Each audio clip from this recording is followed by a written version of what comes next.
The National Weather Service has issued a tsunami warning for all of Rhode Island, beginning at 5:25 p.m. and ending until 11:20 p.m. This tsunami was a result from a magnitude 6.8 earthquake 30 miles southeast of the Rhode Island coast. The wave heights cannot be predicted at this time, and the first wave may not be the largest.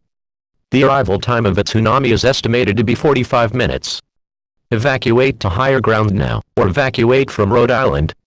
Updates will be issued hourly, or sooner if conditions warrant.